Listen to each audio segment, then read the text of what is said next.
Hi, I'm Rick, and today I will be reviewing The Perks of Being a Wallflower by Stephen Chbosky. This book is 213 pages long, and this is surprisingly my first time reading this book. I know everyone else in the world has read this book by now.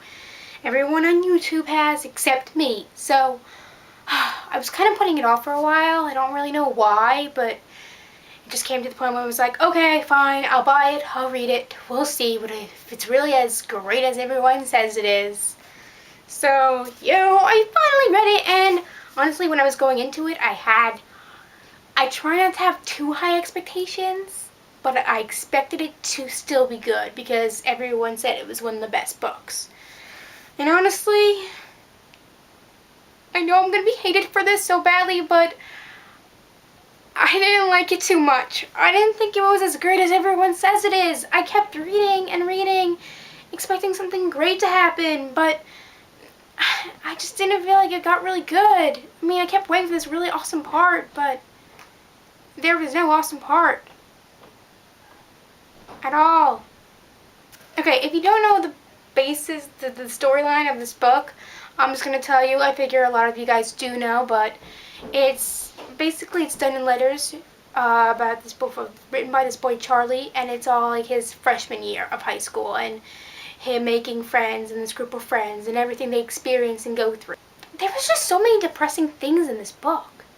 I just felt like it was like one thing after the other was just really depressing. It's like this character went through this character has that, he cried at this. He did a lot of crying in the character, I gotta say. I'm surprised how much time he cried. It was a lot of crying, and it was really depressing. I mean, I read depressing books. I'm used to it, but this is just too depressing. And I think the reason why I thought it was so depressing was because I was kind of like Charlie. I can relate to Charlie in a lot of ways. I'm kind of like Charlie, and that just made me more depressed because it kind of outlined my problems for me. So thanks, Stephen Chbosky, doing that. But I did, however, I did like some of the passages. Some of the passages were really good. I really liked some of the things the author pointed out, like I underlined some of them. I like this one sentence. I am very interested and fascinated by how everyone loves each other, but no one really likes each other.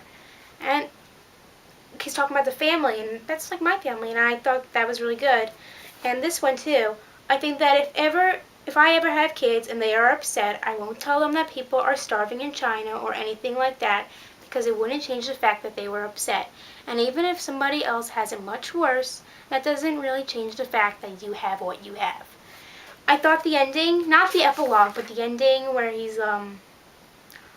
was saying that he's not okay now, but he believes in the future he will be, and he believes the same for me, or the reader. I really liked that. I thought that was really good. There were some really good, meaningful passages. That had nothing to do really with the storyline, but I still liked the passages, and that part was really good. I did like that. I didn't like the characters either. I know a lot of people said they really loved the characters, but I just didn't really like any of the characters. Like, they all bugged me, and they all just did things I was like, ugh, why are they doing that? Like, just things like I'm totally against. Like all the drugs and the smoking, I'm just totally against it, and the drinking, and maybe it's just my own morals getting in the way of enjoying the book, but I wasn't okay with that. I was also bored sometimes. Like, there were times where my mind just like started to wonder, then I'm like, oh wait, what just happened? And then I have to go back and have to read the book. I just feel like I missed something. Maybe I missed something. I don't know. I just thought it was okay.